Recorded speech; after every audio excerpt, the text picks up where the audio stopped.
Welcome into 2018, the IHSA Playoff Pairing Show here on the Christian Internet Sports Network. Back out at Jerry's Shed tonight under emergency power. That's right. It's been interesting today. We started. It was kind of warm this morning. The sun was out. All of a sudden, it's snowing at like noon. Now the power's out everywhere. I don't know what's going on, but nothing is going to stop us from getting this playoff pairing show done tonight. Well, let's hope. That's right.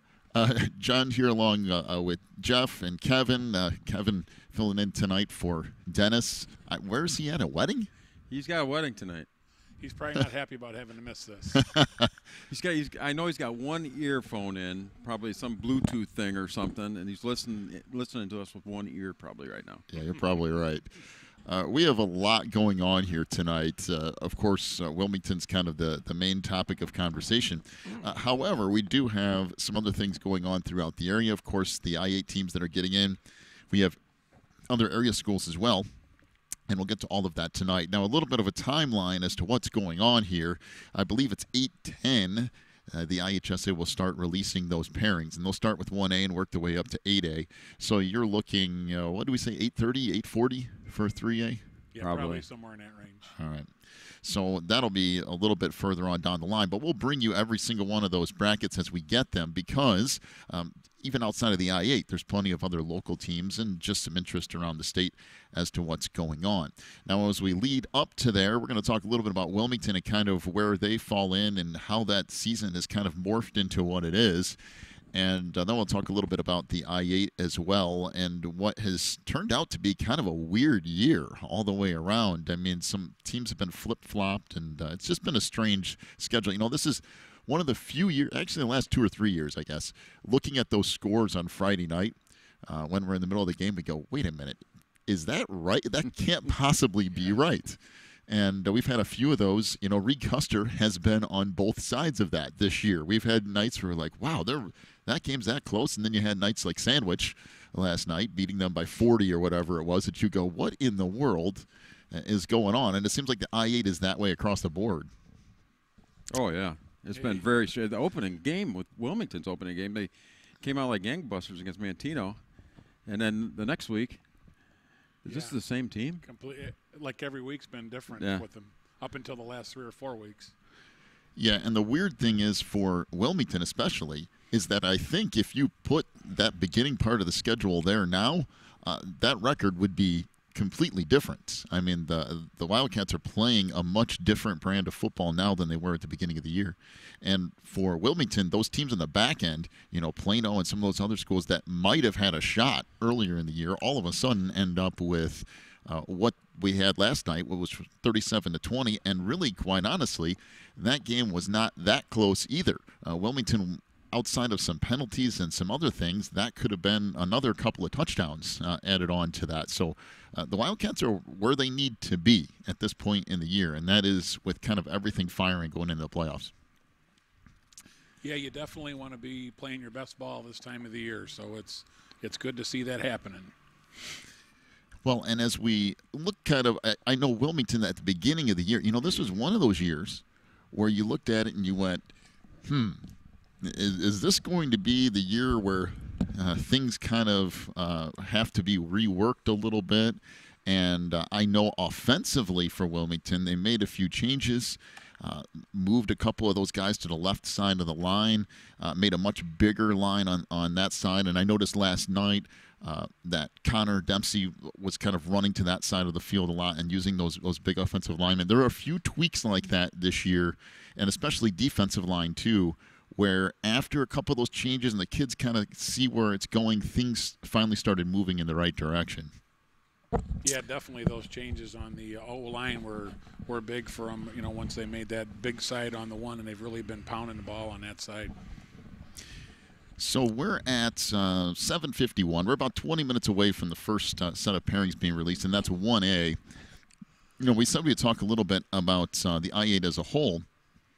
And one thing about this year, Lyle ends up being on kind of the top side of that, although, again, last night, when you talk about scores and things that are a little bit strange, Coal City absolutely blew out Lisle last night and goes from undefeated to now that one loss. And you look at Lisle now and go, well, what is that team going to be like in 4A? I mean, there's some powerhouse teams in 4A, no doubt. And it seems like the last few years, that's kind of how that looks. I mean, man, if you look at IC being in there, I think is Bishop Mack going to end up being 4A? Yeah. I'm good luck. If you're in 4A, good luck. Rochester's only won about 8 state championships. They're in there too, so. Yeah, that's and they're down a little bit this year. Yeah, they lost a game. Yeah, that's what I mean. they lost a game. Well, we look at the I-8 and some teams that are in. Lisle, of course, is in and should get a pretty decent seed off of their good regular season. Coal City, of course, they went through a little bit of some interesting things this year, losing a player or two, but still managed to kind of keep that thing going, and they've been ranked in the top 10, I think, all year in 4A. And there's a lot there. Unfortunately, for the I-8, most of the teams are 4A teams, and your chances of winning something in that particular bracket aren't very good. Especially aren't good. Yeah, it's going to be tough. 4A is tough. Yeah. And that's one good thing about where Wilmington's at least at the moment, is 3A. And I used to have some teams there. Byron has just been pretty much annihilating everybody so far this year, so they fall into that particular category. And you never really know kind of what you get with 3A until you see some of these games too. You're trying to equate downstate football with what you have up here. You're trying to look at conferences that are sometimes 2A heavy conferences, and Wilmington's in a 4A heavy conference, and you're trying to figure out where all that goes. At some point in the future, that might go by anyway if the districts and all those kind of things come into play, which has been the rumor for quite a while. And by the way, don't even ask me about districts. My head will explode, and we'll probably go on a tirade, and we'll miss the entire playoff pairing. I saw somebody on the one forum, the local forum today, called them regions instead of districts. Yeah. So I don't know what the wording's going to be, I don't but know. yeah, that whole rumor mill is really churning up, for sure. Well, in some ways, I see that. I see the positive of that. I mean, you don't have all these teams changing conferences all the time and trying to figure it out.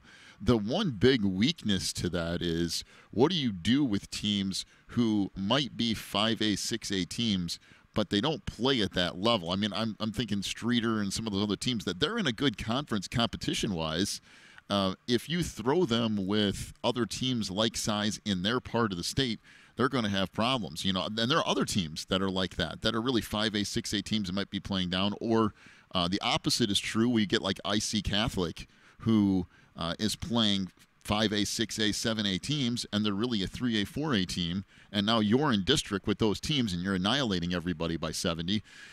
How do you make that work? That's what really kind of confuses me. It'll be interesting. I don't know how they're going to do it. And the other thing that it's going to change it is, like, you're going to have huge rivalries, and there's a possibility they won't even be in the same district anymore because of their enrollments and stuff. So Wilmington and Coal City, there's a possibility we may never play again. So that's kind of a bad thing on it. And they talked about doing. I've heard some rumors about there being a couple open games either at the beginning or end of that season, which maybe you keep some of those. But it's tricky. I mean, I can see both sides of that thing. All right, if you're just jumping in here tonight, we're about 5 till 8. 8:10 or so are the first kind of round of pairings and all that kind of stuff. And then we'll start with 1A. The interesting thing about 1A is Aurora Christian. That team in the past has been a 3A team. In fact, Wilmington has played them a couple of times in the past in the playoffs. And that enrollment has dropped to the point where they might be a 1A team. And, speaking of teams that don't normally play there, what does that look like when Aurora Christian all of a sudden ends up in 1A? That's the first question I have tonight. Well, and them and Ottawa Marquette. Sure. And that might be your championship game. Yeah. It's that's a tough. Again, that's tough for those teams who are down there just trying to make things work, and all of a sudden you got some powerhouse teams just because they're not big in enrollment. All of a sudden that becomes a problem. I know one thing tonight is that we'll get an idea of kind of where Wilmington will have to go, obviously, just kind of a simple breakdown here. Wilmington will be on the road in week 1. If they happen to win that, then they would host week 2. And then you get the kind of chaos of who's hosted more games, which I know we talk about this every year in this show, and it's never going to go away.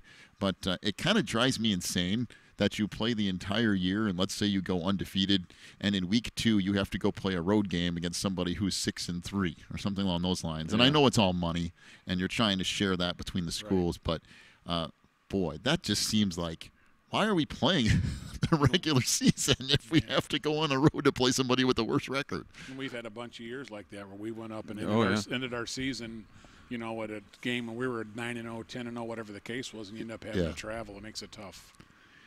We have, let's take our first break of the night. We got the pairings starting up here shortly. We've got about 12 minutes before they announce 1A. Let's take our first break here tonight. When we come back, we'll take another brief look at some area teams, some teams that aren't in that are a little bit of a surprise, and some teams that are who might get an even bigger surprise when they see who they get matched up with in week 1 of the playoffs. So let's take a break. We'll come back and look at that here in just a moment. You're listening to the 2018 IHSA Playoff Pairing Show here on the Christian Internet Sports Network. Quigley Technology Services is your local source for computer help. They have built numerous websites, including ours, here at the Christian Internet Sports Network. Quigley Technology Services also specializes in virus removal, so your computer will get back to full speed now. And you can trust them for first-class computer repair, including free local pickup and delivery, plus on-site service, including after hours. Contact Quigley Technology Services at 815-293-7844 or stop by at quigtech.com. That's QUIG Tech.com.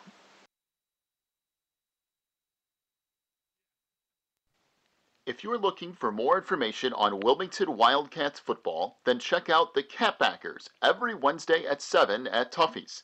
Each week, Coach Reentz goes over game film, takes questions from the audience, and presents the Offensive and Defensive Player of the Week awards. Plus, you'll get to hang out with other Wildcat fans and get the inside scoop on next week's game. So be sure to check out the Catbackers every Wednesday at 7 at Tuffy's.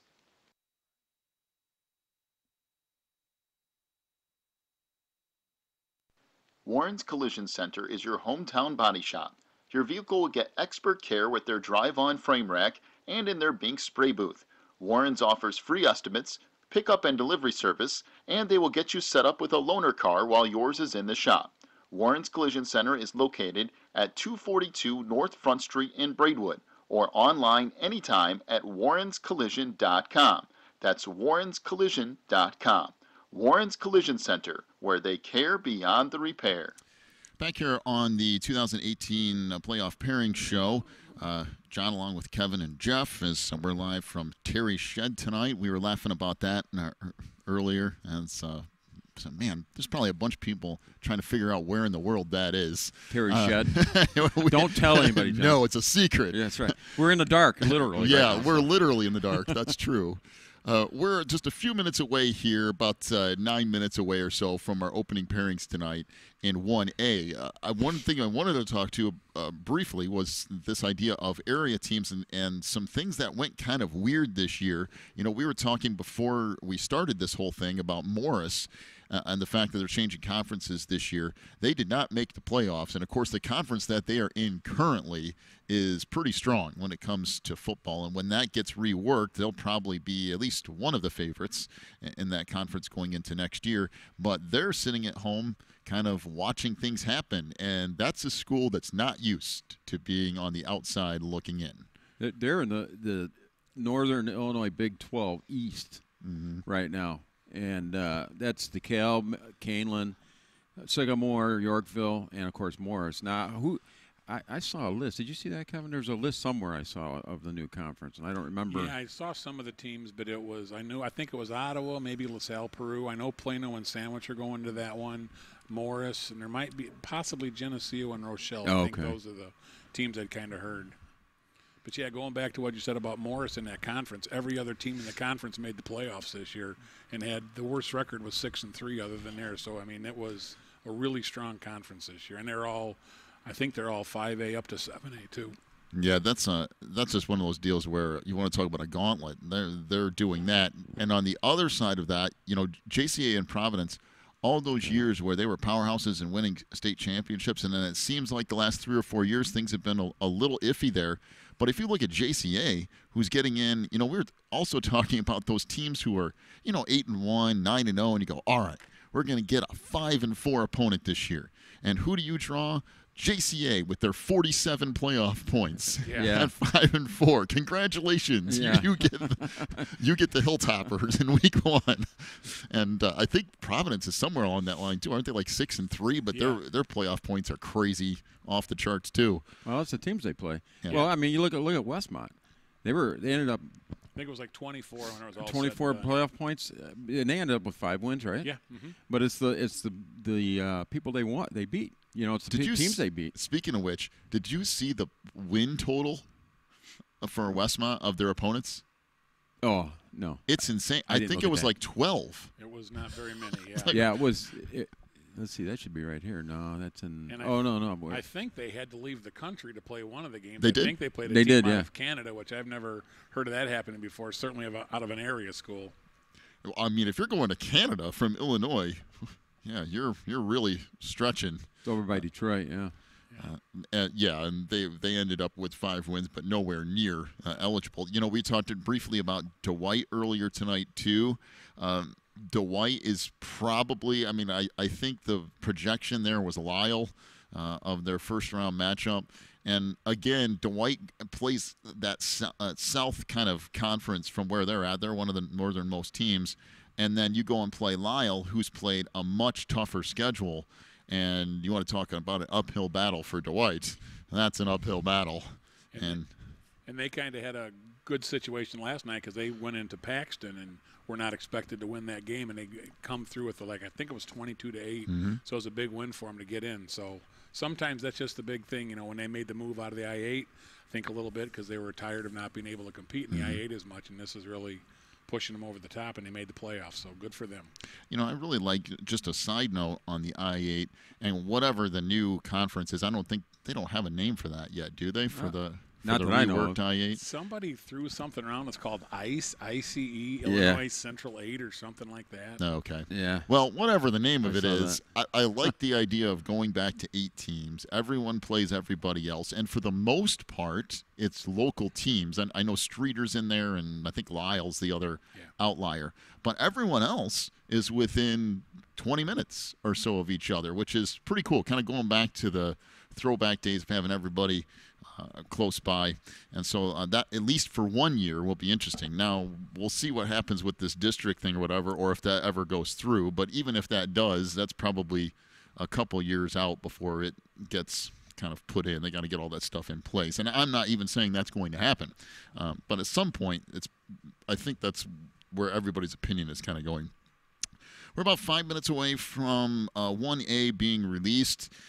We'll kind of go down through that. I think there are 1 or 2. We call local teams. There are 1 or 2 in there. I know Ottawa Marquette, who's been a powerhouse in that division, will be in there. Of course, Aurora Christian, who we're kind of familiar with, will fall into 1A as well. So we'll kind of see how that plays out. The Fisher Bunnies are in that list too, if you like to go down through that particular thing. There's a lot kind of going on there, and we'll take a look at that in just a moment. As by the way, speaking of playoff wins or playoff points, you look at like Ottawa Marquette, their defeated opponents' wins 34. That's a pretty impressive group of wins for who you're defeating, because usually you get teams on both sides of that thing, unless like Kevin was saying with Morris, and everyone is 6-3, and they're all going to the playoffs, and then you get a situation like JCA in which you get some kind of crazy numbers there. And one of the weird things in the past, was it last year, the undefeated teams, and some years you get a whole bunch of them, and then there's another year where you might have 1 or 2 undefeated teams in your particular. I think it was 3A last year, and last year we had a bunch of them. Yeah, there was a ton of them last year. This year we got 1. According to my, well, not one. There's 1, 2, 3, 4, 5. And there's about 5 or 6. Yeah. But there will be. I shouldn't say there is. There will be. Yes. Last year, a 3 or allegedly right, a 3 or projected. 4 seed is a 9-0 4 seed or whatever it was. That was crazy. You're right, John. That was last year. There was quite a bit.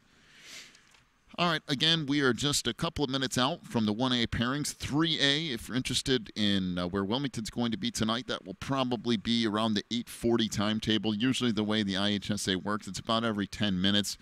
It's really controlled by that TV broadcast and whatever they decide to do there. But usually it's about 10 minutes out or so. So you're looking at roughly 8:40 for the 3A pairings tonight. The 1A will be here in just a few minutes. I know there's a lot of stuff going on this weekend. I mean, you had the baseball playoffs are rolling. College football was all over the place today. The NFL is in full swing. NHL is playing games that count. NBA is too. It's one of those parts of the year where kind of a lot of stuff is going on in one particular thing, which is one of the reasons that I was talking the other day with somebody about shortening baseball or something, because it seems like it gets lost in the mix of all of that. Good luck with that. I know. You'll never will, because of all the money you're paying out. If you get baseball, you might as well get hockey and basketball, too. Yeah. And once football starts, baseball definitely takes a back seat to that. Yeah. So it's just kind of interesting. Everything kind of gets piled in together, and as does the high school playoffs. And we are just about ready to get there. We're wait for those to show up here in just a moment. Just a little plug. Next week, no matter what's going on, we'll be out to cover the first-round game. We've heard rumors. I think it was Susie who had Wilmington going to Monmouth. Yeah. Holy smokes. I want to drive 2 hours and 45 minutes for you round might be. 1. You know what the sad part about that is? If they play that game on Saturday, this is the week where I'm in Tennessee for a national tournament, and I fly back in the morning. If that thing's on Saturday, and I got to fly out of Atlanta at 6 a.m., and then I got to drive Saturday morning. 3 hours to Monmouth. You might as well just fly to Monmouth. Yeah, fly into Davenport or whatever or it is Bloomington or Peoria. Yeah, I'm not sure the Monmouth Airport's open Is just yet. So. Only, not open on the weekends. No.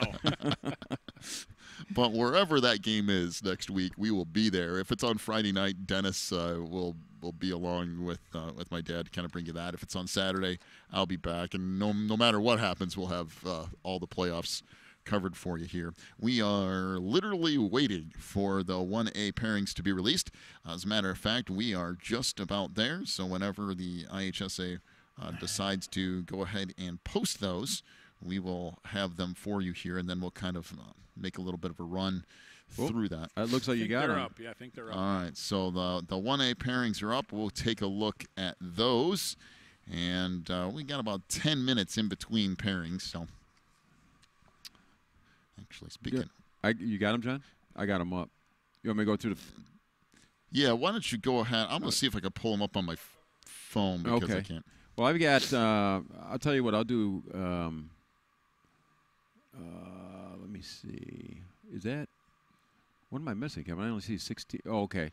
I'll do 1 through 8, and you can do 9 through 16. Game 1 is number 16 Polo at number 1 Princeville. Polo is a 5-4 team. Princeville is a 9-0 team. Game 2, Aurora Christian, number 9 seed at Kewanee Weathersfield, who is a co-op, and they're 9-3. That was their reward for dropping down from 2A to 1A. Well, they get to play at home. Well, that's true. Well, there's that. You being ever positive. Yeah. So they're so that's the second game. Game 3 is number 13 Lewistown at Leona Winslow, an 8-1 team, and is it Lena or Lena? Lena Winslow. Lena Winslow. They're number 4 seed. Game 4 is number 12 Leroy, 5-4 team versus Chicago Orr. They're at Chicago Orr, which is an 8-1 team. That'll be a nice trip for them. Game 5, 15th seed Orangeville. Who in the world is Orangeville? I don't know. You ever heard of that place? No. I've heard of it just from watching the football, but they're at number 2 Ottawa Marquette. Game 6 is number 10 Dakota at number 7 Stockton. Game 14 or Game 7, seed 14 Fulton. We've been there. Yeah, we played there before. Yeah, Fulton. They're out over there on the river. Fulton at Milledgeville, a 9-0, and they're number 3 seed. And then Game 8 is an 11 seed Kirkland. Hiawatha at number 6 seed Forston, who's a 7-2 team. That's interesting. Is that Ottawa and Aurora Christian will have to meet up in the semifinal. Yeah, that'll probably be the semifinal game, yeah. Well, the 1A pairings, and we've got them in our hand here. That's kind of interesting of that top half. Kevin, if you want to run through the bottom half there. So you got 16 seed Cerro Gordo. They'll be playing at number 1 seed Argenta Orino. And you got Toledo Cumberland, who's a 9 seed, going to, as you said earlier, the Fisher Fighting Bunnies. And then you'll have the number 13 seed Moweaqua Central A&M. They're going to number 4 Bridgeport Red Hill. And then you got number 12 Albion Edwards County, and they'll be going down to Madison. I'm not sure where that Albion is, but Madison's pretty far south, so that could be a pretty good trip for them. Continuing on, you got number 15 seed Greenfield Northwestern Co-op, and they're going to Camp Point Central.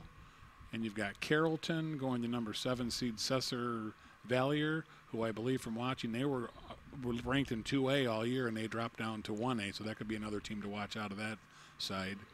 And you got Georgetown Ridge Farm, and they're going to go to Concord Triopia. And then finishing it off, you got Catlin Salt Fork, and they'll be going up to number 6 Arcola. So interesting there. I'm looking at that's the travel breakdown, or where they kind of put the seeds. You got the map. Okay. That's actually not too bad. You get the lower ones, and you get a map that looks like this. Then you get to 7A, 8A, and somebody way up at the north ends up playing it like East St. Louis and has to drive 4.5 hours for their first round game. But this is actually pretty straightforward. There's a right down the middle of the state, from east to west. They kind of cut that off, and you get what you get there. So in any case, for kind of area teams, Aurora Christian at 6-3 gets a 9 seed, and they'll play the 8 seed Kewanee Weathersfield, who's also 6-3, and then Ottawa Marquette right down the road here gets the 2 seed at 9-0, and they will play at home against Orangeville, who is 5-4, and the rest of that, and like a couple times were mentioned, some 2A teams that drop down to 1A. And Cesar Valier is one of that group. But there are a few teams there that maybe might make some noise in 1A, although I think really what it comes down to is Ottawa Marquette and Aurora Christian deciding what they want to do there, because I think their strength of schedule is so much better than the rest of the people. Well, and just Ottawa Marquette has just been good, straight across the board. So that is the 1A bracket. We have the 2A bracket coming up here in just about 5 minutes. We'll run back down through some of these later on in the show as well. Let's take ourselves a quick time out. We got about 5 minutes before the 2A brackets come out. We'll get to that here in just a moment, and we'll run through those as the playoff pairing show continues here on the Christian Internet Sports Network. Teresa's Family Styling Salon in Wilmington is an all-ages salon that will style your hair for that special look. They offer cuts, perms, and coloring for any fashion. They also carry Paul Mitchell and Brocato products. Teresa's Family Styling Salon is located in the Southgate Plaza in Wilmington, and you can call for an appointment at 815-476-1955. That's 815-476-1955.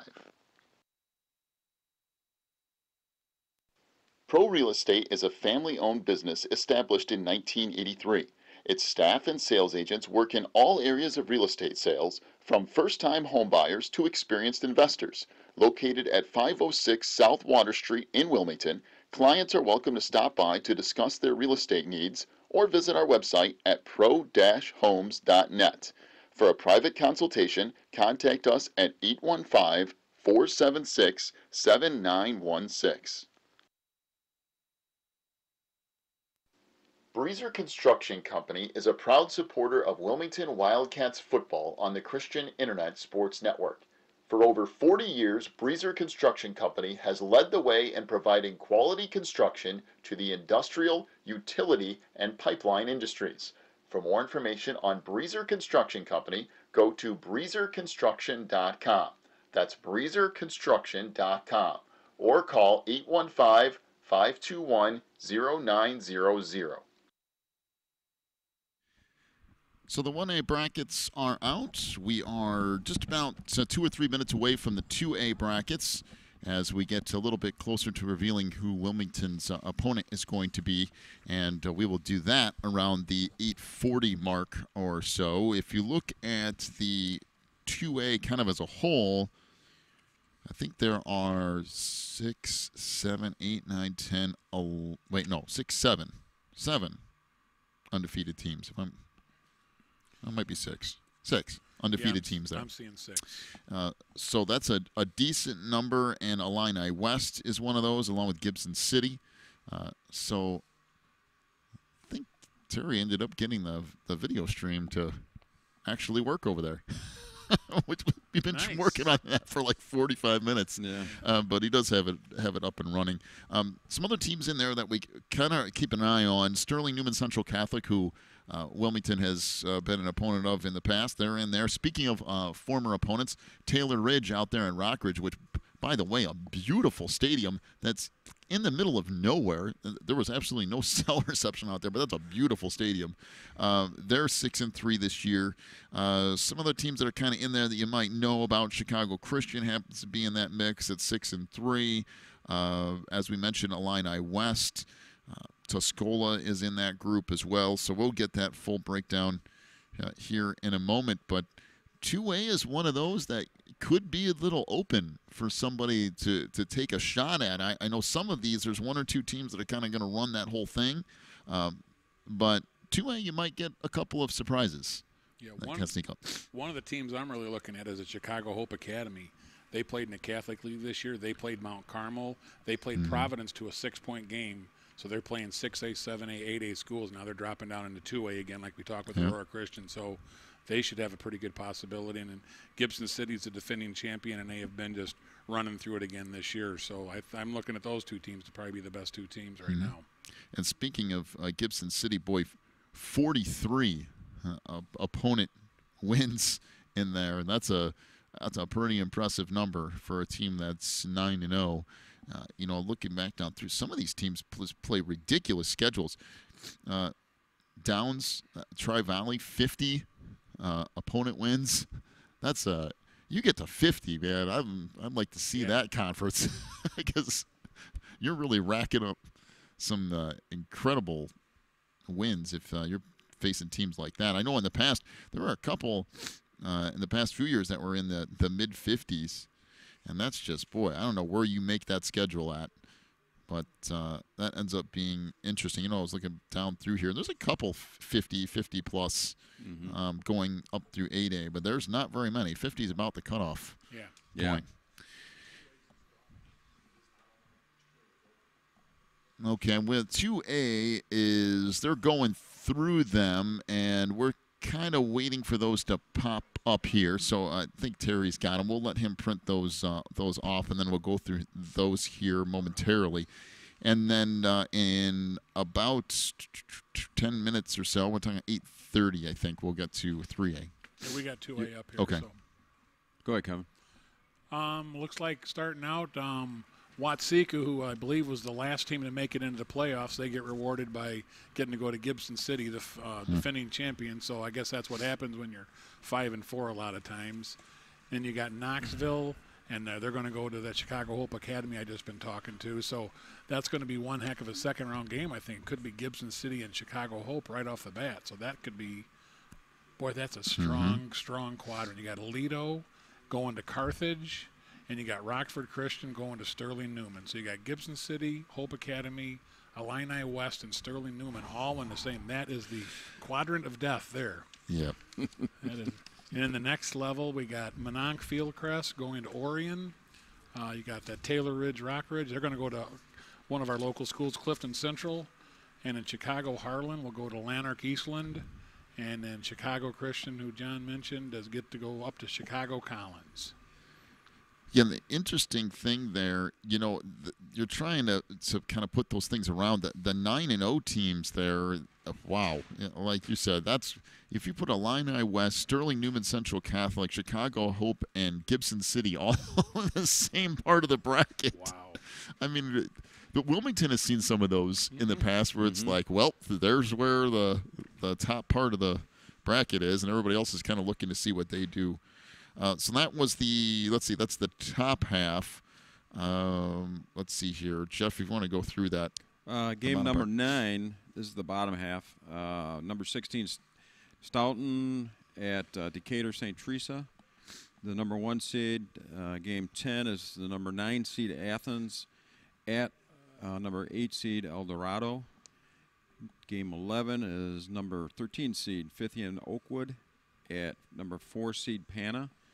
And game number 12 is number 12 seed Downs Tri-Valley at number 5 seed Nashville. Game 13 is 15 seed Jacksonville at number 2 seed Mara Forsyth. Then there's number 10 seed Chester at number 7 Warrensburg. Game 15 is number 14 seed Villa Grove at Tuscola. And the last game is number 11 seed Hamilton West Hancock Co-op at number 6 Bismarck. That's Bismarck, Henning, Rossville, Alvin. Can we add a few more teams That's to all that in parentheses. co-op? That's all in parentheses, by the way. So I was looking, again, the breakdown of the travel here in week 1 of the playoffs. And, again, pretty evenly split north to south. So it ends up being an interesting mix of north teams and southern teams. The weird part about that is we talked about that really the top part of the bracket being heavy. If you look at the top half of the bottom part of the bracket, there are 3, 5, and 4 teams down there out of the group that happens to be in this. There's actually quite a few 5 and 4 teams in this bracket. Yeah. And again, Nashville, who at a pretty good record at 8-1, and you get a 5 seed, and who do you draw? But Downs Tri-Valley, who's 5 and 4 with 50 playoff points. Yeah. And again, congratulations on a good season. Here's what you get in round 1. It always happens. Yes, yep, it does. Just to kind of how things play out. Again, for schools, the north half of this bracket, which it's north and south, the north half of this bracket, some teams that you might know, Watseka, who's, good for Watseka, but that's going to be annihilation, I do believe, in week 1 against Gibson City. I think they're in the same conference. So I'm yeah, assuming Gibson City probably pretty good handled it already. pretty easily earlier this year. Yeah. We'll look that up. Yeah. Yeah, and then Chicago Hope, which is what we were talking about, taking on Knoxville. Chicago Hope at 7-2, but that's a strong 7-2 against 6-3 Knoxville. Illini West, who we are familiar with at 9-0. Taking on Mercer County at 5-4, and then Sterling Newman Central Catholic at 8-1 will play Rockford Christian, who's 6-3. That's a pretty good top part. Chicago Christian will play Chicago Collins. That's an 11-6 matchup. And then Taylor Ridge Rockridge will take on Clifton Central. Both of those teams known around here. Clifton Central not very far away. Of course, Taylor Ridge, a team that Wilmington has played in the past in the playoffs. So kind of an interesting, 2A always seems to be interesting just because a lot of the teams that have been in 3A in the past are in 2A, and you kind of know a lot of those names. So it takes a little bit more personalization to it. 1A, a lot of those teams, man, I'm trying to look at a map to see where your town is. I mean, there's a few in there that I have no idea about. Well, that's what Jeff made the statement about the one. He goes, do you think the whole county, that's where all the kids go? So it's just, you get into smaller little areas and they got to make do. So we're through 1A and 2A. Up next is 3A, and that's where Wilmington will fall. And speaking of which, the Wildcats rumored to maybe go to Monmouth, although that's just a guess at this particular point. They're put, I mean, that could be a strong possibility. Looking at that, John's hoping not, but I really am not hoping to go to. I mean, whatever happened? You remember the days where the IHSA said, you know what? we need to rework this because we can't possibly have a far travel distance for playoff games. And then what do? Hey, week 1, you're traveling 3 hours to play your first game. Nobody's going to go over 100 miles. Right. At least in the first 2 rounds. until they can't make that work. Until they can't make that work. We're throwing that. Throwing that right out the window. Yeah. All right, let's take another quick break here. We're just about 3 or 4 minutes away from 3A coming out, and we'll take a look at Wilmington and break down that here in a minute. You're listening to the IHSA Playoff Pairing Show here on the Christian Internet Sports Network. When you need the very best representation on your side, the attorneys and staff at Odekirk Allred and Associates are here to help with extensive professional experience in cases involving criminal defense, divorce, custody, personal injury, residential real estate, and driver's license reinstatement. Odekirk Allred and Associates and its diverse team is prepared to commit personalized attention and aggressive representation to achieve positive outcomes for your most stressful legal issues. Odekirk Allred and Associates has a team of highly skilled attorneys from the area, including Wilmington locals. Odekirk Allred and Associates takes pride in its communication skills and unmatched reputation for success. Contact Odekirk Allred and Associates at 815-740-1700 or stop by their new office location in Wilmington at 1095 South Water Street for your free consultation today. All right, they are into 3A a little bit early, as a matter of fact, and we do have at least the top part of that particular bracket. No surprise here. Byron gets a 1 seed at 9-0. They will take on the 16 Alleman, who's at 5-4. The 8-9 matchup up there, Elmwood Brimfield at 6-3 will take on 6-3 Princeton. Number 4 Lyle at 8-1. They will get Dwight at 6-3. That's a 4-13. Yeah, the old Interstate 8 matchup. That's right. A 4-13 matchup there. And then North Boone at 7-2 will take on Mid-County at 6-3. That is a 5-12 matchup there in the North bracket. Also in the North bracket, Dunbar at 8-1. And a 2 seed will take on the 15-seeded Herscher Tigers at 5-4. Number 7 seed Clark at 6-3 will take on 6-3 Hall. That's the 7-10 matchup. Number 3 seed Eureka or Urkey. Urkey? No, Eureka. Eureka. They spelled it Eurkea on the telecast. So Eureka at 8-1 will take on Inglewood at 5-4. Again, that's a 3-14 matchup. And Wilmington at 6-3 will get an 11 seed. They will take on, you guessed it, the number 6 seed Monmouth at 7-2. I just want to get out the RV. We're going on a road trip. Oh my John's goodness. getting a limo. I'm telling you, you got to fly into Peoria or something. I might have to. So I see. I'm going. When you're reading that, John, I'm going down through. That was the northern bracket. I'm going down through Susie's predictions, and he was spot on. Was he really? Yeah. Every one of those. Yep. Well, let's go through the South bracket, and then we'll talk about this. Number 1 is Monticello in the South at 9-0. They will take on the 16 seed St. Joseph Ogden at 5-4. That's an interesting matchup. 8-9 seed Anna Jonesboro at 7-2 will take on West Frankfort at 7-2. 4-13 matchup. Farmington, the Farmers at 9-0 will take on Greenville at 6-3. Beardstown at 8-1 will go up against Pleasant Plains at 6-3. That is a 5-12 matchup. So let's see the last grouping here. Number 15, Wood River. At number 2, Carlinville. Wood River 6-3. Carlinville 9-0. Number 10 seed Paxton Buckley Loda, who Kevin just mentioned lost to Dwight this weekend at 6-3. They'll be at number 7 Vandalia, who's 7-2. Number 14 Newton at 6-3 will be at number 3 Fairfield. They're 9-0. And DuQuoin High School at 6-3 and an 11 seed will take on number 6 Williamsville, who is 8-1. And that is the entire 3A bracket. If you look at this, kind of interesting from Wilmington's perspective. They go to Monmouth, take on Monmouth Roseville, who is 7-2. If they would happen to get a win there, they would take on the winner of Urban Prep and Eureka. And that's kind of an interesting setup. And regardless of who it is, that game would be in Wilmington. So we're guaranteed a number the second round in Wilmington if we can win. So that'd be nice to see. boy, there's some travel in 3A. Yeah. Farmington going to Greenville, that's almost farther than Wilmington's first-round matchup. There's some road trips in 3A. Wilmington will hit the road to Monmouth. And just for fun, I'm going to put that thing into my phone and see exactly how far that is. I'm guessing. Don't torture yourself tonight. Yeah, I don't know. I bet that's every bit of. Good to see DuQuoin in there again. Yep. Yeah, they've been off for a couple of years. Yeah, they have been, yeah. 2 hours and 45 minutes.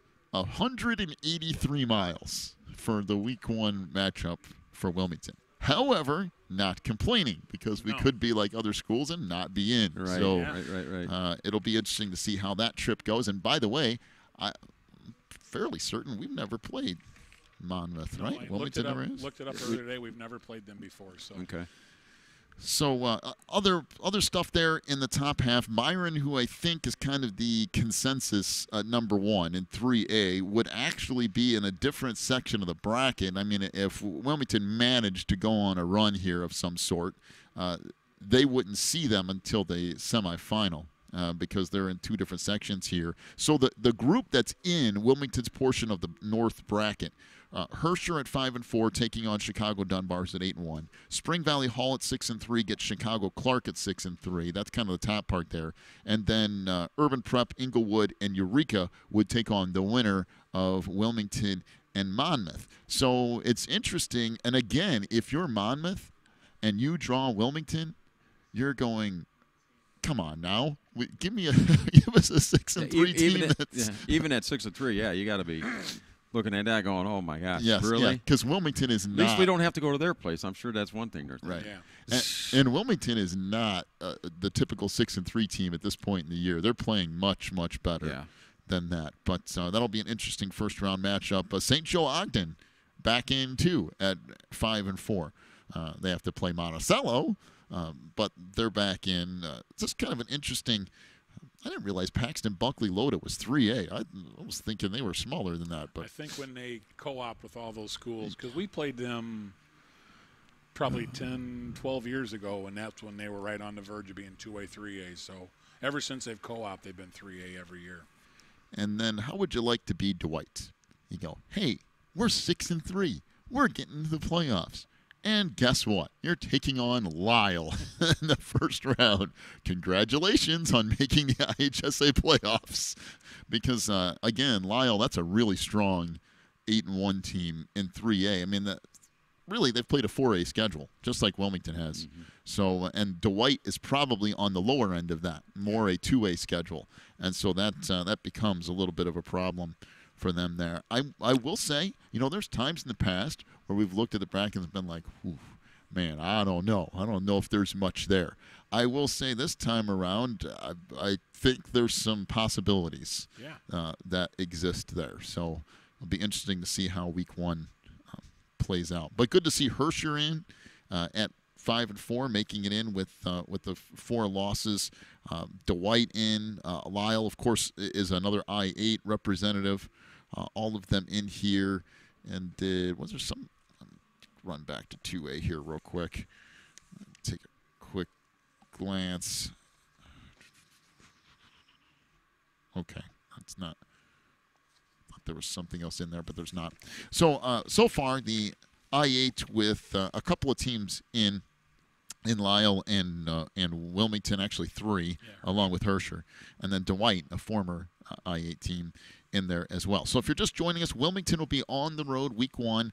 They'll be out at Monmouth Roseville, which is way over along the Iowa border. Matter of fact, it's almost directly south of Davenport. So it's on that little part of Illinois that kind of shoots over into Iowa there, kind of barely in Illinois.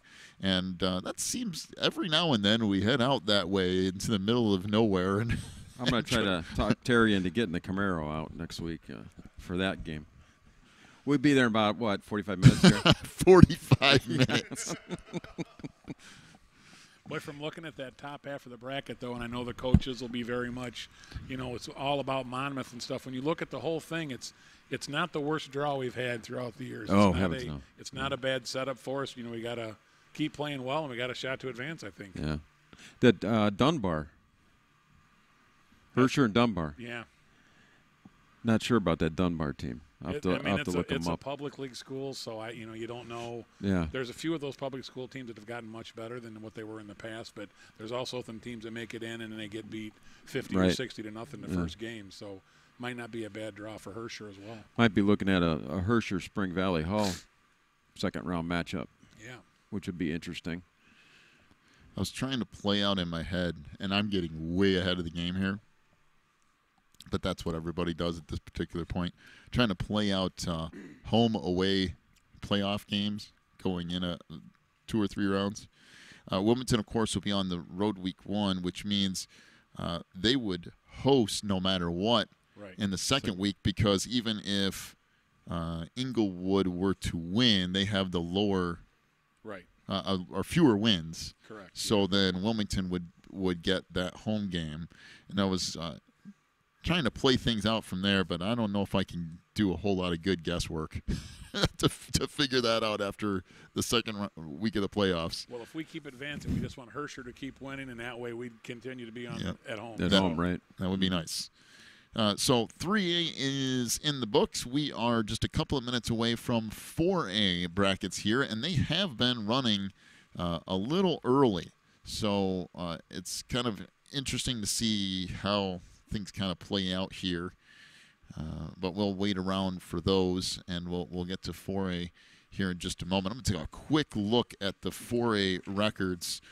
Of course, IC is in there. Oh, and speaking of which, well, let's just get to it, because they are, again, a couple of minutes early. Number 1 seed in 4A is IC Catholic. There's a huge surprise at 9-0. They'll take on Raby at 5-4. Now, don't sleep on Raby, though, because that team is a really good 5-4 team. Not to say that they have anything for IC, but that's not your typical 16 seed either. Number 8, Dixon at 6-3, who just got destroyed by Byron. I believe it was last night. They lost to them by 30 or 40. They will take on Stillman Valley, a 9 seed at 6-3. Number 4, Bronzeville at 8-1 will take on St. Edward at 5-4. That's a 4-13 matchup. Marengo, speaking of teams that we've played in the past, and I wanted to half throw up at the end of that game. Marengo at 7-2, and a 5 seed will take on the 12 Sullivan at 6-3. The other part here of 4A, here's Coal City. Coal City gets a 2 seed in the top half there at 8-1. They'll take on Wheaton Academy at 5-4. I know that Susie had that one too at 2-15 matchup. Number 7, Ag Science at 7-2 will take on Johnsburg, the 10 seed at 6-3. Number 3, Richmond Burton at 8-1 will take on number 14, Plano at 5-4, and that can be an interesting first-round matchup. Number 6, Genoa Kingston at 7-2 will take on number 11, Clemente at 6-3. So a couple of interesting matchups there. Of course, Coal City and Plano, a couple of I-8 teams, managed to stay away from IC, at least for the first couple of rounds. And really, for Coal City, that's a pretty favorable grouping there, and they could make a run a couple of rounds in. And Plano, I know Plano's at 5-4, but that team could also be a pretty difficult out in week 1. That's provided that they don't have anybody seriously injured. I know they lost their starting running back last night. Hopefully that was nothing too serious, but that's the top half anyway of 4A. Do you guys have the bottom half over there? Yeah, all right, perfect. I got part of it. Okay. Oh, is this the bottom half? Yeah. Number 2 seed Paris at number 2. No, I'm sorry. Number 15 seed Salem at Parrott. Number 2 seed Paris. Number 10 seed Effingham at number 7 seed Breeze Mater Dei. Number 14 seed East Richland at number 3 seed Bishop Mack. And number 11 seed Prairie Central at number 6 seed Murfreesboro. So you got East Richland going to Bishop Mack. East Richland's a 6-3 team. Mm-hmm. And then you got Prairie Central at Murfreesboro, both 7-2 teams. So that'll be kind of interesting. I don't know. You know, Bishop Mack is Bishop Mack. So. Yeah, and again, interesting to see who goes south and who stays up north. Bishop Mack always tends to kind of skew that way. We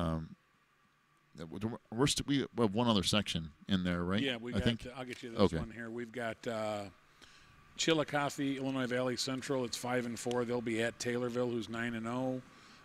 Freeburg, the Pretzels, another one of my favorite nicknames, and they'll be at Columbia.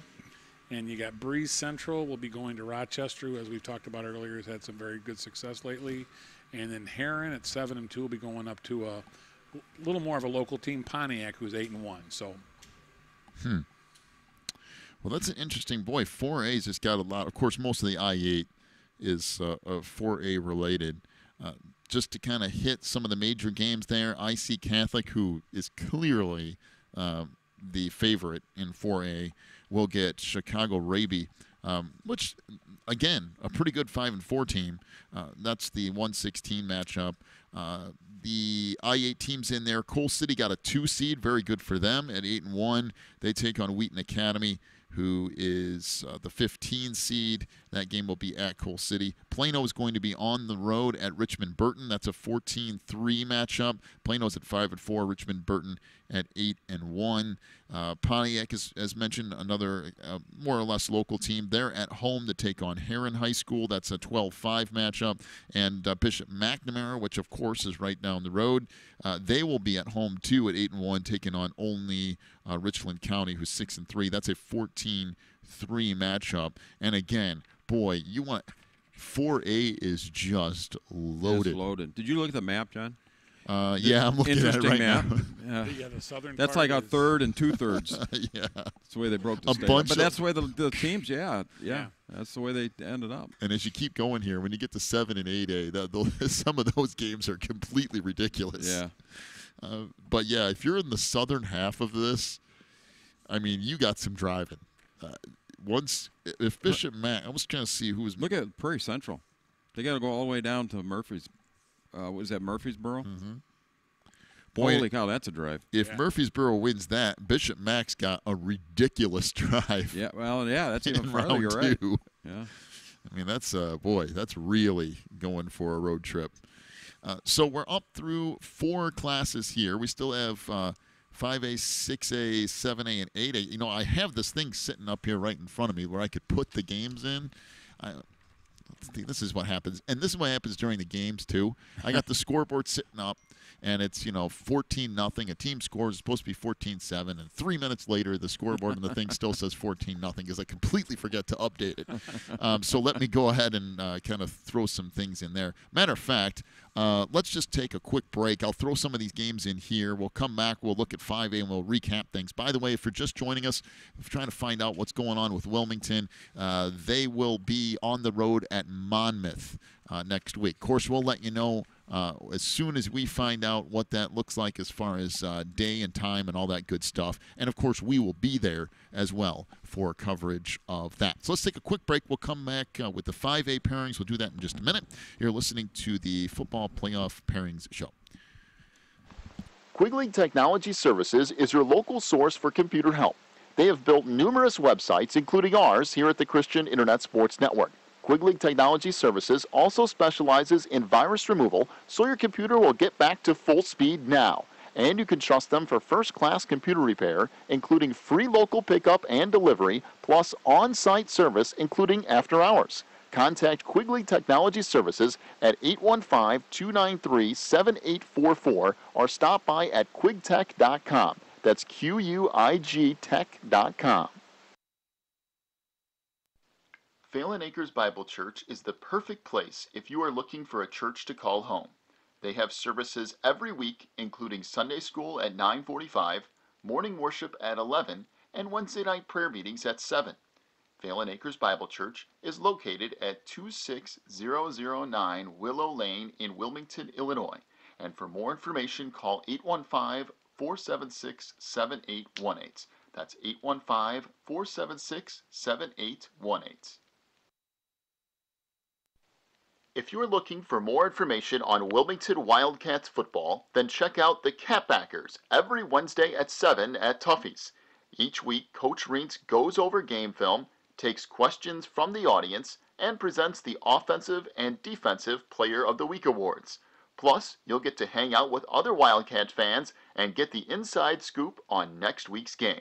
So be sure to check out the Catbackers every Wednesday at 7 at Tuffy's. Warren's Collision Center is your hometown body shop.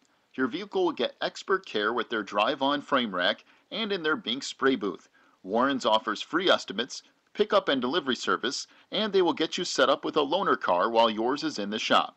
Warren's Collision Center is located at 242 North Front Street in Braidwood, or online anytime at warrenscollision.com.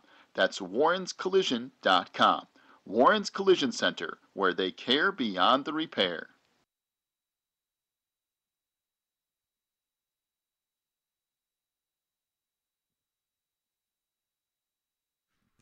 Pay no attention to the dead air whatsoever.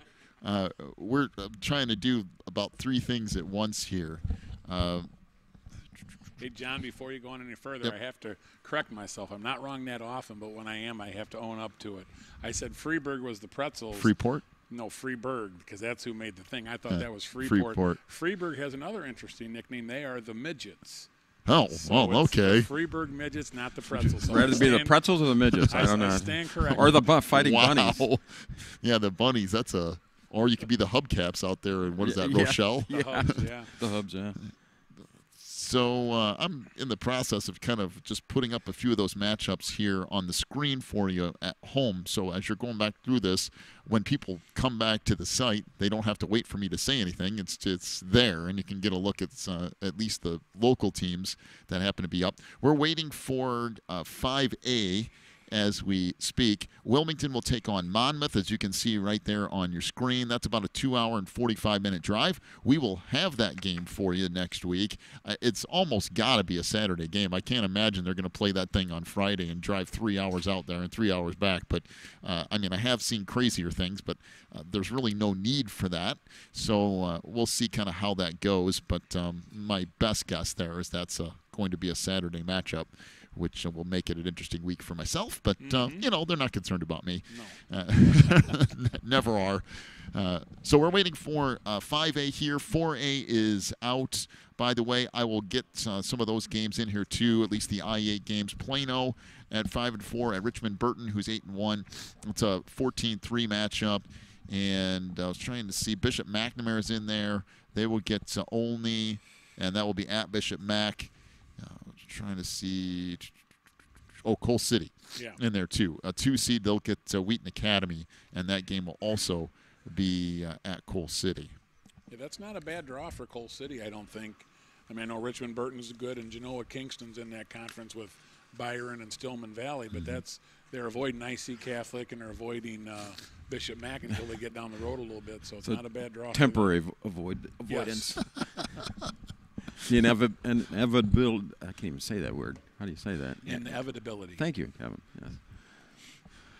I'm sitting over here trying to get some of these games in. Dennis, if you're listening, stop laughing at me. Hey, speaking of which, didn't he threaten to have you banned from any He did. further games? And who's here right now tonight? Huh? That's true. Okay, let's go did say to games, 5A, okay? We'll start with the number 1 seed, Peyton Prep. I know little to nothing about that. Peyton Prep at 9-0 will take on the 16-seed Evergreen Park. Is that a Chicago school? It must be. Must be. That's what I thought. Evergreen Park is 5-4. Number 8, Elmwood Park at 7-2 will take on number 9, Back of the Yards at 6-3. For some reason, I always love that name for a school. Number 4, Montini at 8-1 will get number 13, Woodstock at 5-4. Number 5, Sycamore at 7-2 will take on the aforementioned number 12, Rochelle Hubs at 5-4. The bottom part of the North bracket, number 2, Sterling at 8-1 will get Number 15, Phoenix Mill. I don't know what the second part of that is because I've never heard of Phoenix. But I think it's Phoenix Military. Okay. It's in Chicago. All right. They're 5-4. Number 7, Hyde Park at 7-2 will take on number 10, Brooks at 6-3. Rockford Boyland at 8-1 will get a 3 seed. They'll take on number 14, Glenbard South. They're at 5-4. Number 6, St. Francis at 7-2 will take on Amundsen at 5-4. That's a 6-11 matchup. In the south part of the bracket, number 1 seed down there is Hillcrest at 9-0. They'll take on number 16, Jerseyville, who's 5-4. Number 8, MacArthur at 6-3 will take on number 9, Morton, who's also 6-3. Number 4, Cahokia at 8-1 will take on number 13, Mount Zion, who's 6-3. Number 5, Carbondale, speaking of going to the south, at 7-2, they'll take on number 12, Champaign Centennial, who is 6-3. The number 2 seed will be Highland at 9-0. They'll take on, I think that's Rich Central, who's a 15 seed and is 5-4. Number 7, Mattoon at 6-3 will take on number 10, Muskota at 6-3. Number 3, Metamora at 8-1 will get number 14, Joliet Catholic at 5-4. Congratulations, Metamora, on getting that draw on your 8-1 record. Number 6, Marion at 6-3 will get number 11, Rich East. They are also at 6-3. And that's your 5A brackets. And again, we said whoever gets Joliet Catholic or Providence and those kind of things, Joliet Catholic with 47 playoff points at 5-4. And again, Metamora, like, yes, we had a great year. We got to 8 wins, and we get Joliet Catholic in round 1. And I believe they've met before, and I think they played in the state championship game one year. They probably have. Kai and Metamora did, so. Hey, John, ours didn't pop up. No, it's just popping up now.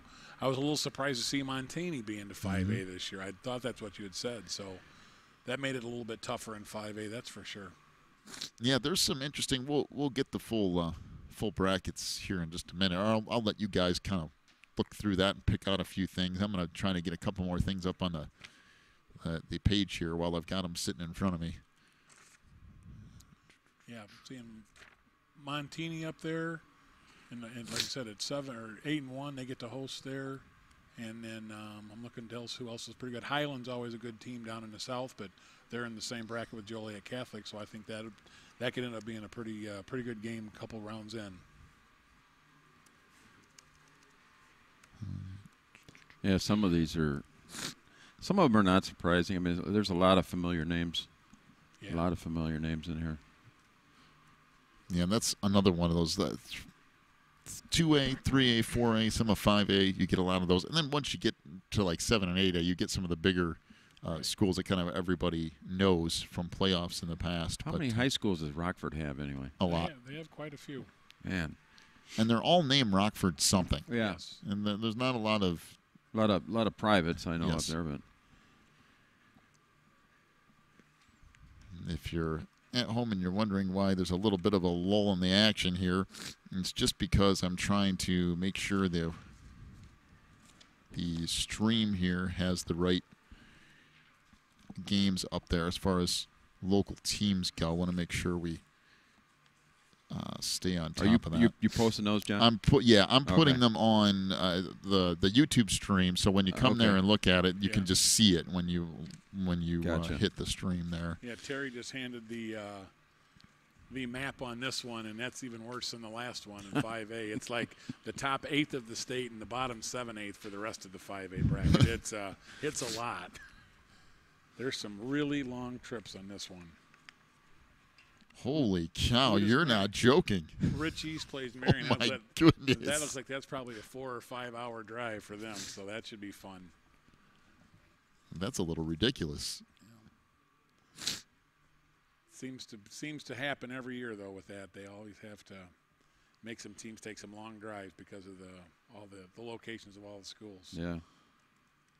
Not as many 9-0 teams I noticed in the 5A. I think I just see 3 of them is all.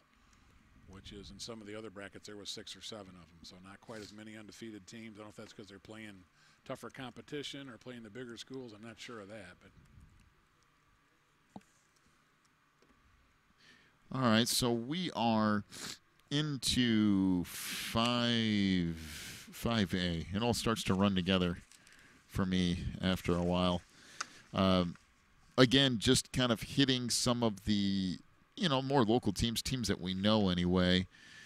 Let's see, rolling down through here. Rochelle, of course, we mentioned that at Sycamore, 5-4, 7-2 matchup. And again, Montini being in 5A, getting Woodstock North. And some of those teams to the south, that Joliet Catholic Metamora matchup, that's really, really good for a round one matchup there in 5A. But, yeah, that's interesting. The 4A is loaded. 5A's got a handful of teams that can do some damage. And then, of course, the farther up you go, you get to like 7A and 8A, and there's some ridiculous stuff going on in those brackets. But 6A is coming next. Matter of fact, we're just about 2 or 3 minutes away from that. Jeff, while you're over there, why don't you go back to 3A? Do you have a 3A sitting in front of you? Yeah, I got it. Why don't you just go back and hit that again real quick while we're waiting for 6A. So if anybody's kind of checking in here, we can get a little bit of a rundown. All right, yeah. This is the North bracket. First game is seed 16 Rock Island Alleman at number 1 Byron. Number 9 Princeton at number 8 Elmwood Brimfield. Number 13 Dwight at number 4 Lisle. Number 12 Oneida at number 5 Poplar Grove, North Boone. Number 15 Herscher at number 2 Chicago Dunbar. Number 10 Spring Valley Hall at number 7 Chicago Clark. There's another one. Never heard of those guys. Number 14 Chicago Urban Prep Englewood at number 3 Eureka. Number 11 Wilmington at number 6 Monmouth. Number 16, St. Joe Ogden at number 1, Monticello. Number 9, West Frankfort at number 8, Anna Jonesboro. Number 13, Greenville at number 4, Farmington. Number 12, Pleasant Plains at number 5, Beardstown. Number 15, Wood River East Alton at number 2, Carlinville. Number 10, Paxton. Buckley Loda, or PBL as a lot of people like to call him, at number 7 Vandalia. Number 14 Newton at number 3 Fairfield. And number 11 DuQuoin at number 6 Williamsville. So that completes the southern bracket of 3A. Boy, looking through there, I haven't had a chance to count them all up. We've probably played over half the teams that are in that bracket throughout our years. Oh, we've probably, yeah. Whether it was in the playoffs or the regular season, we've played an awful lot of Yeah. them. Oh, you go up all the way through to 5A. Yeah. We've played a lot of different schools. And again, if 23 years, Yep. Webby. Yep. 23 years. And if you're just kind of showing up there, right on the page in front of you is the 3A and 4A matchups from the I-8 teams and a couple other local things there as well. So if you're kind of just curious where everybody fell, that's where they're at. And if you want the full rundown, of course, you can go to the IHSA's page and get that too. But if you're just curious as to kind of where the I-8 teams ended up, and 1 or 2 other local schools, that's kind of where that's at. Bishop McNamara does end up 4A. Wilmington gets, I mean, on surface, what looks like a pretty favorable draw. They wouldn't see Byron if Wilmington goes on a win streak, that is. They wouldn't see Byron until the semifinals, and you'll worry about that when you get to that point. But they will be on the road at Monmouth, who is at 7-2, and they're also in Iowa. I mean, well, more or less. John keeps moving them west. I think you could probably throw a rock and hit Iowa from where Monmouth is. I'd say Monmouth, Mississippi River, Iowa is probably how that goes. They're way out there, and no matter when that game is, we will be on the road with Wilmington as well, and we'll have that playoff matchup for you next weekend. By the way, as soon as we find something out, hopefully we will before we're done here this evening, we'll let everybody know. Yep, and we'll have it, of course, on our Facebook page. We'll have it up on the website as well, and there'll be other places you can manage to get that. We're waiting on 6A, which I believe is just now starting to show up. as we'll go to 6A here. Number 1 overall seed there in the top part, North bracket. Cary Grove at 9-0 will take on the 16 Wakanda, who is 5-4. Number 8 Caneland will take on number 9 Von Steuben. Caneland at 6-3, Von Steuben at 6-3, and boy, did Caneland have an interesting year. And of course, Morris playing in that whole thing, and Caneland a very strong 6-3 team. Speaking of strong teams with losses, Phillips at 7-2, who is a number 4 seed, will take on the 13 Lake Forest, who's 5-4. Number 5 Prairie Ridge at 7-2 will take on number 12 Hinsdale South. They are 6-3. All right, the other part of the North bracket, number 2 Antioch at 9-0 will take on number 15 Rivas, who's 5-4. Number 7 Lakes at 7-2 will take on number 10 Belvedere North at 6-3. Number 3 Kenwood at 8-1 will get number 14 seed Crystal Lake South, who's 5-4, and number 6 Niles Notre Dame at 7-2 will take on number 11 St. Ignatius at 6-3. I believe we have the other part there. I think Jeff's got part of that. Okay. Richards, number 1 seed Richards. I'm not sure where this is at in the whole class, but anyway, number 1 Richards at number 16 Rock Island at number 1 Richards. Getting that backwards. Number 9 Dunlap at number 8 Yorkville.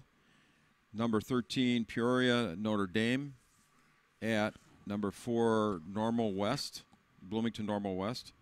And the last game I have here is number 12 Springfield at number 5 Shepherd.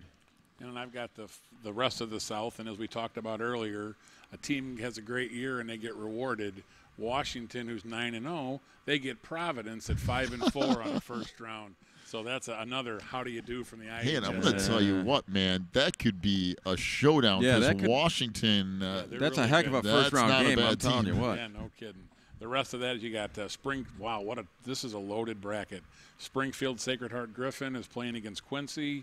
Chatham Glenwood, who beats Sacred Heart this year, which was a big win for them, against Lamont, who's no slouch themselves, and then Bloomington and Crete-Monee. That is a loaded bracket. Wow, that might be the most loaded of any of the ones that we've seen so far. Washington. You're like, man, we've had a great year. We've been rolling people and doing whatever, and you get Providence in the first week. Like, what are you doing to us? No kidding. Wow, that is a I'm looking at that right now. That's a ridiculous bracket. And the weird thing about that is, are teams like Crete-Monee and stuff going south? Yeah. And Providence and Lamont's in there too, and they got to go south. Yeah. Well, I bet you look at that travel list, and you'll see some impressive. Terry prints out the map here.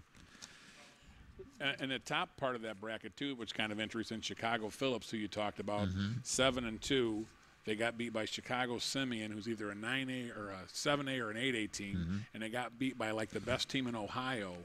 And those are their 2 losses. And they actually could have possibly been 3A or 4A if they wanted. They petitioned to play up to 6A. So that's going to be a tough overall. This is pretty much Chicago plays themselves, and the rest of the state play themselves. So. But after week 1, there's going to be some crazy road trips. Yeah. It's interesting. No 6A teams down the south, way south. Yeah, Springfield's the furthest south, or Chatham. Chatham. Which is 2 miles from Springfield. Right, so, yeah. Interesting. So 6A out, we just have 2 classes left. That's 7A and 8A, of which 90% of that will be in the city. And we will get to that in a minute. But just local teams out of 6A, more or less local teams anyway.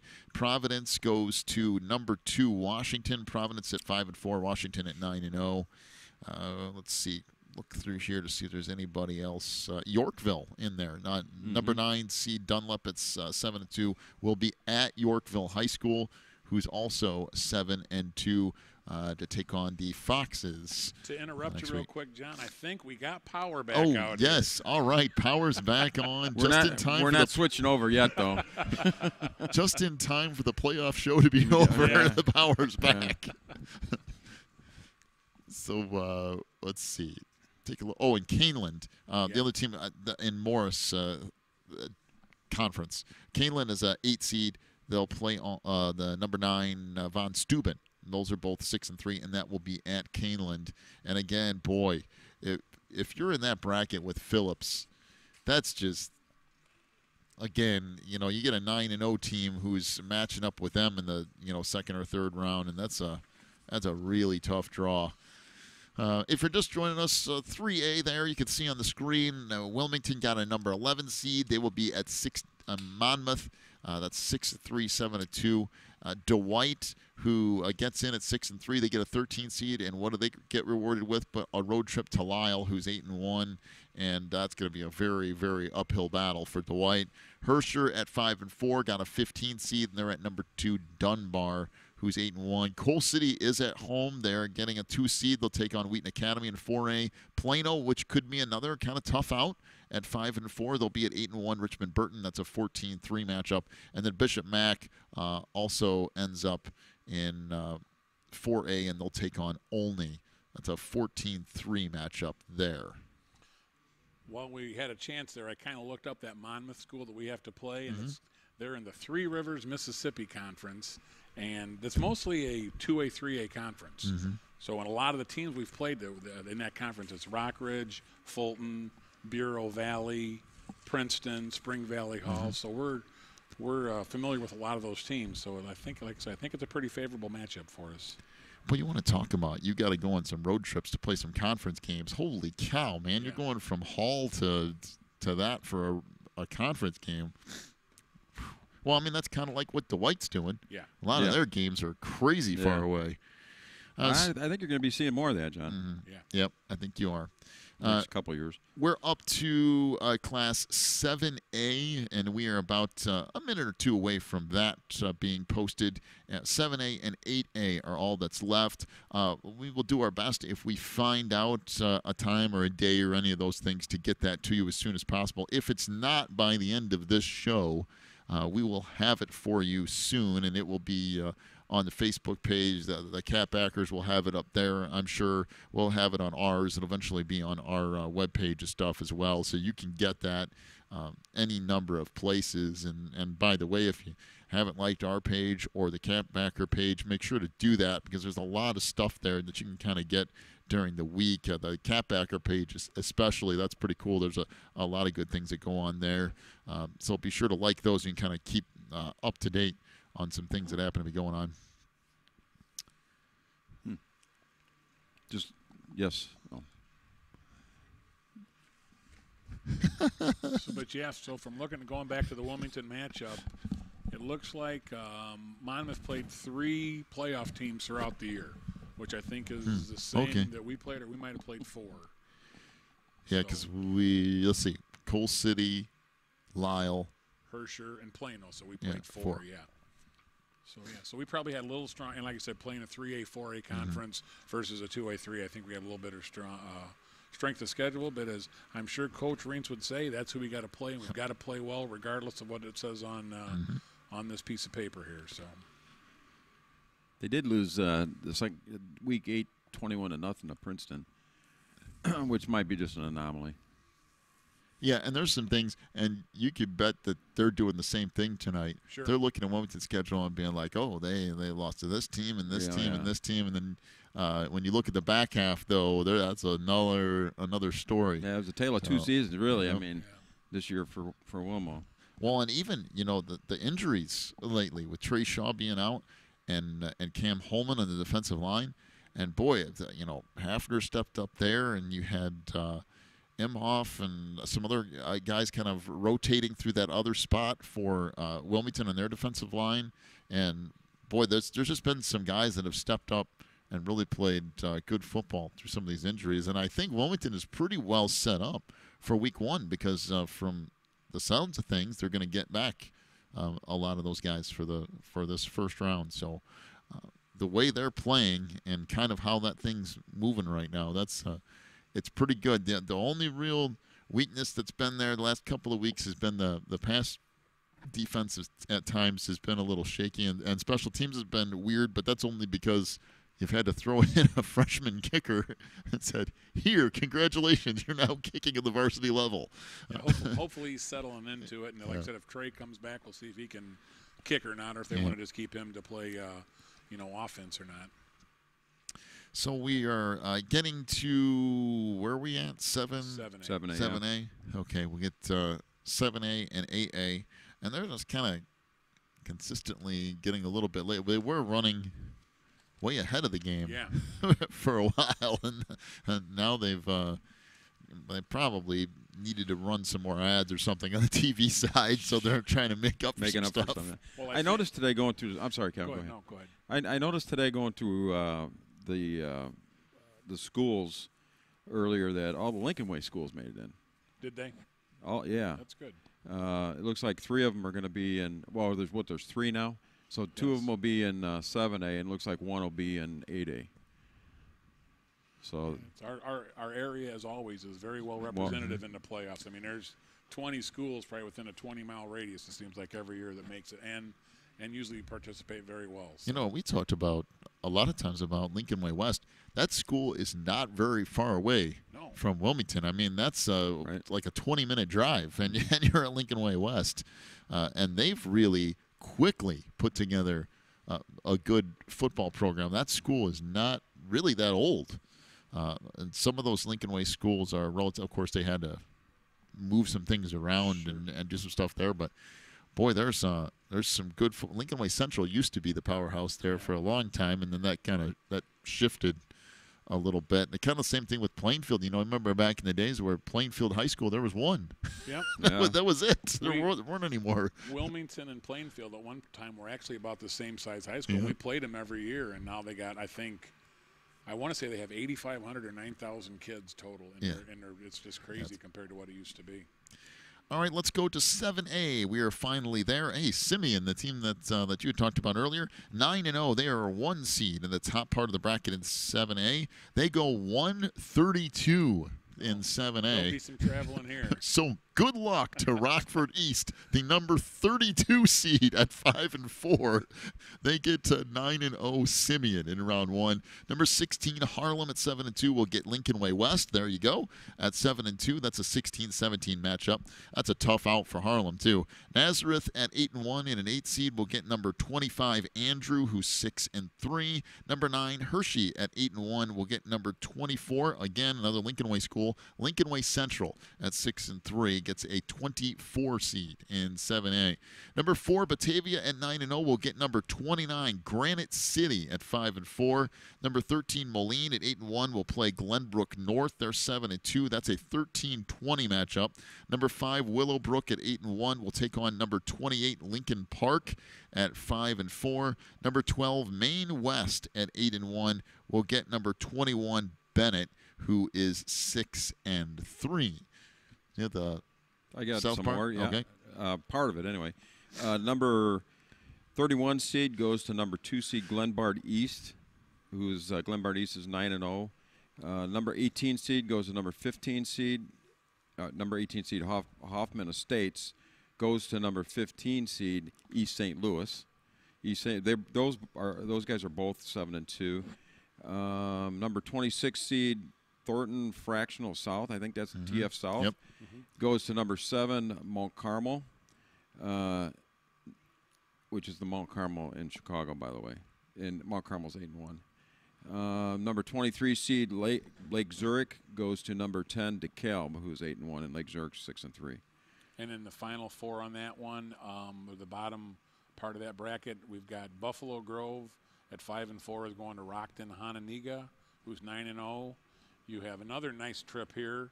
Belleville West will be driving up to Wheaton to play Wheaton-Warrenville South. Alton will have to come up and play Rolling Meadows. That's a 5-4 versus a 9-0 matchup. And St. Charles North will have to drive down the Normal Community, and St. Charles North is 6-3. Normal Community is 8-1. There's some driving there. Yeah, boy, is there. Yeah. Boy, that's a wait till you see that travel map. It continues to get further and further away. Yeah. So we'll take a look at that when we get an opportunity here. So that's the Yeah, the 7A brackets. You can see it from here. Yeah. That's a ridiculous. You want to talk about some miles that you have to log to get that taken care Hoffman of. Estate's going to East St. Louis. Yeah. They might be pushing that 100 miles, I think. Yeah. Oh, I think they've Times 4. Right. They've surpassed that by a ways at this point. So again, some of the area schools: Lincoln Way West at 7-2 got a 17 seed against number 16 McChesney Park Harlem, who's 7-2. Lincoln Way Central at 6-3 got a 24 seed. They'll play at number 9 Arlington Heights Hershey, who's 8-1. And just kind of looking back through some of these, as far as locally, that's pretty much it. Are the Lincoln Way schools there? Let me take a look at this. That's unbelievable. It's literally from East St. Louis to downtown Chicago. Mm-hmm. That's the road trip you're going to have to take. And there's about 5 or 6 of those, so it's. I mean, you're talking, what, a 4-hour road trip to play a playoff? I mean, probably every bit of it. that's yeah, and unfortunately, if you're in 7A or 8A and you draw that one, that's just is what it is. 8A is kind of the same way. You get 1 or 2 teams that are down south, and everybody else is up north. So see how that thing plays out. Only one more bracket to get to tonight. That is 8A, and that'll be coming up here shortly as we kind of wind down to a close for the playoff pairing show. We got one more for you. Once again, Wilmington got an 11 seed. They will take on number 6 Monmouth. Wilmington at 6-3, Monmouth at 7-2.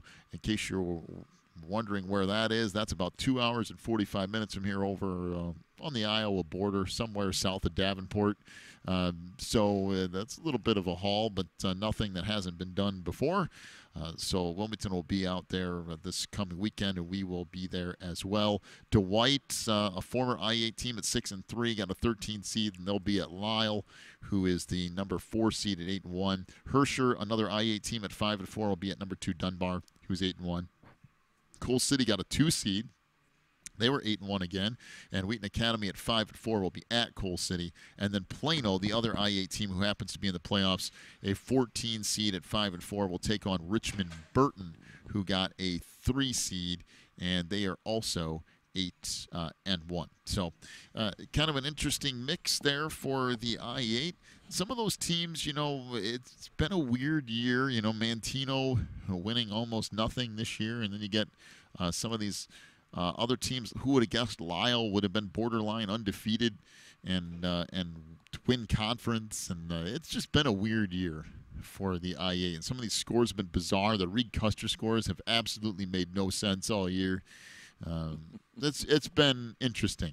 There have been times that Coach will come up in the post game. He'll sit down and we'll be talking about scores and just shakes his head and go, all right.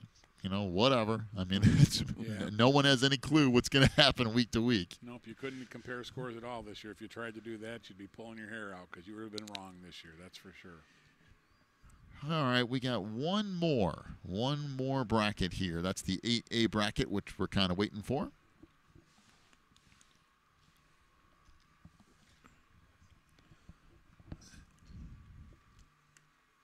In fact, we're just moments away from that. Again, they got a little bit behind here with the last couple of brackets, so we're probably a minute or 2 away there. And then the entirety of the bracket will be up on the IHSA website. And, of course, we'll have that for you this weekend. It'll be Wilmington and Monmouth as they'll be on the road. Anybody know what Monmouth's mascot is? Any clue? Is that? Let's see. I can't think of that off the. I'm not sure because I know they got 2 schools there in Monmouth. We're playing. Nickname Monmouth, is the Titans. The Monmouth Roseville is the name of the team we're playing. The Titans, yeah. Okay, here we go. 8A. Last one of the night. Top brackets. Brother Rice will get the number 1 seed at 9-0. Again, 132 is the way that breaks down. Brother Rice is number 1. They will take on the number 32 seed, Zion Benton, at 5-4. Number 16, Oak Park River Forest at 7-2 will take on number 17, New Trier, who is also 7-2. Number 8, Warren at 8-1 will get number 25, Neuqua Valley at 6-3. Hinsdale Central, a 9 seed at 7-2, will take on Conant. They're at 6-3. They are a 24 seed. Number 4, Homewood Flossmoor at 8-1 will take on number 29, Fremd. They are at 5-4. Number 13, Oswego East, who's 7-2, will take on number 20, Barrington. They are 6-3. Number 5, Marist, who is 8-1, will take on number 28, Stevenson, who is 6-3. Number 12, Plainfield South at 7-2, will take on number 21, Naperville Central, who is 6-3. Wow, Plainfield South is 8A. Yeah. My goodness. I was thinking not quite that big, but okay. And then Jeff, I think you got part of that south or bottom bracket at least. Yeah, it's all one bracket, right? Yeah. Number 31 seed St. Charles East at number 2 Lincoln Way East. Number 18 Glenbard West 7-2 at number 15 Bartlett, who is 7-2. Number 26 seed South Elgin at number 7 West Aurora. Number 23 seed Edwardsville, who's 6-3 at number 10 seed Evanston, who is 7-2. And then finishing that out, we've got 30th seed Chicago Taft at 5-4. They'll be taking on 3rd seeded Oswego, who's 9-0. This is a tough matchup for Minooka. Loyola Academy gets to go to Minooka, so that's a 6-3 versus a 7-2 team. And we've got Huntley at 6-3, and they'll be going up to taking on Maine South. And then the last one is 22 seed Waubonsee Valley will travel to Bolingbrook to take on the 11th seeded Bolingbrook, and they're at 7-2. So that's a boy. That Minooka really got the short end of that one. Yeah. You got to play Loyola Academy. Wow. I mean, I guess the positive side is they get them at home. Yeah. Yeah, you don't see Loyola going 6-3 very often. No. They're perennially 8-1, 9-0. So that's that's tough draw. That's interesting. When we get those here in just a second, we'll kind of run through those area schools again because there are a lot of them in there. The Will County schools, some bigger ones in there, including Plainfield South and some other ones. So that's the last of those. We'll take a look at those when those come out here. Again, Wilmington will be on the road at Monmouth.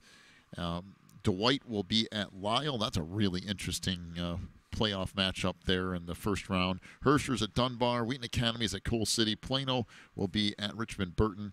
And Olney is at Bishop McNamara. I'll take another quick look here at 8A and just some local scores to kind of, or local teams to kind of look at here. Naperville Central at 6-3 will be at 7-2 Plainfield South. That's a 21-12 matchup. Lincoln Way East, Jeff mentioned all the Lincoln Way teams being in. Lincoln Way East is 9-0 again. They are a 2 seed. They'll play St. Charles East, who is a 31 seed at 5-4. And looking through here, Minooka again at 7-2 will take on 6-3 Loyola Academy. That's a 19-14 matchup. And then Maine South. Boy, again, you want to be the team that draws Maine South, who is a 6 seed, and they're 8-1. And wow, so that the 8A map is all Chicago. There's not one team who's anywhere other than the city, basically. Well, no, there's Edwardsville. Is there one? Edwardsville, Yeah. Is that it? They're it. I was trying to look up and see how far they have to go to Evanston. That's going to be a pretty good haul. Good grief. So 31 teams in Will County North and Edwardsville. Yep. That's a little nuts.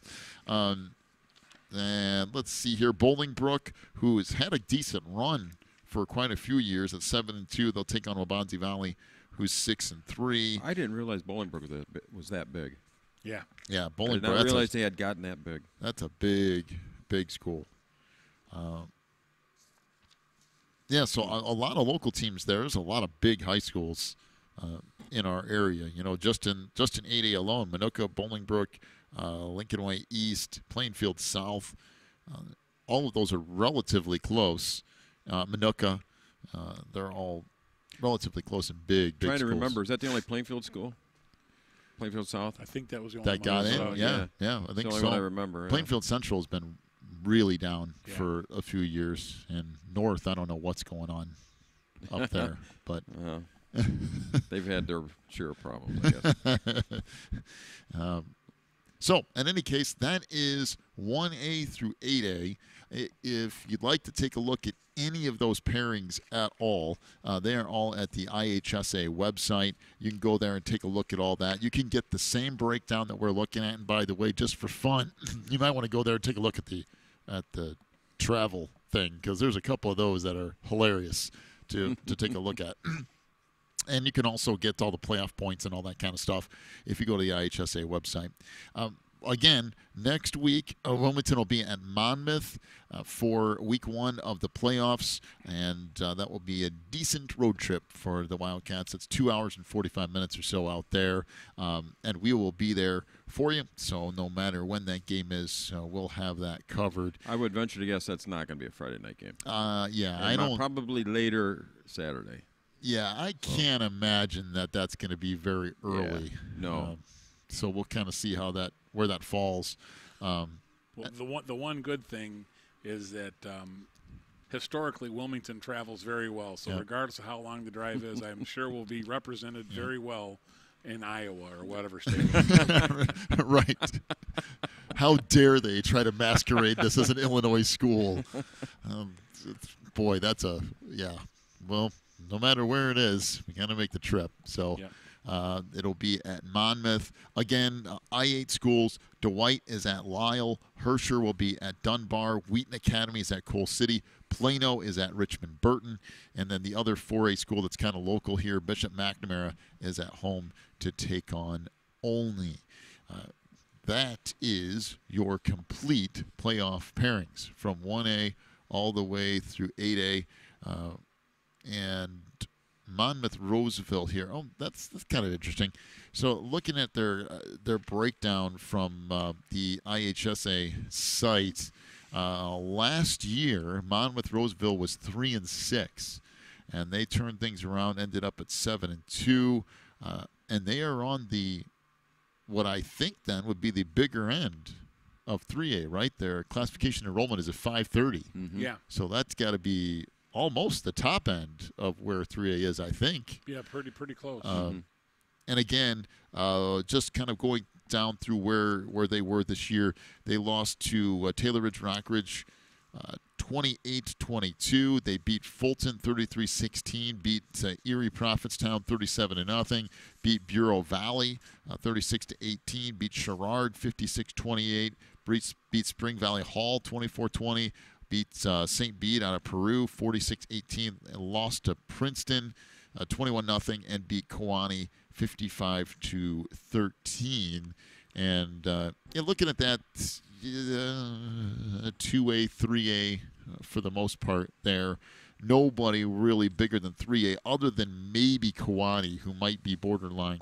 Yeah, I was going to say, it looked like they were the biggest school in their conference. Yeah, 560. Yeah, and Wilmington, it's kind of the opposite. They're playing schools, 600, 700, and maybe even bigger. I don't know how big Streeter is. That 900 or so? That's a pretty decent-sized school.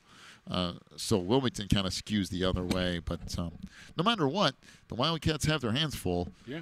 They got a long road trip. They're going up against a team who's beaten some pretty good opponents, or at least they've been that way in the past.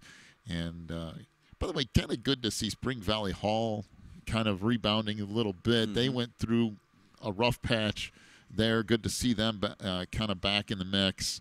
And then Rockridge has been around for a little while, and they've been in the playoffs for a while. So it's kind of interesting to see all that. And seeing Bureau Valley at 3-6. Boy, I remember there were years where that team was loaded too. And, they've kind of gone through their stretch.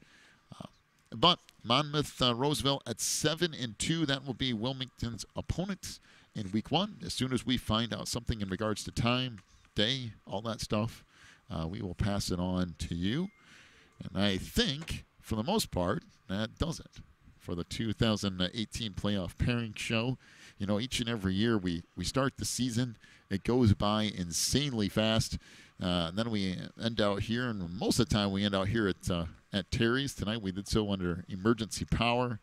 A bunch of other things. He's been running back and forth like a maniac trying to get us all the stuff. So I appreciate Terry for having us back out, and you know, Kevin and Jeff, appreciate you guys for coming out. Dennis is wherever it is. He's at some wedding somewhere.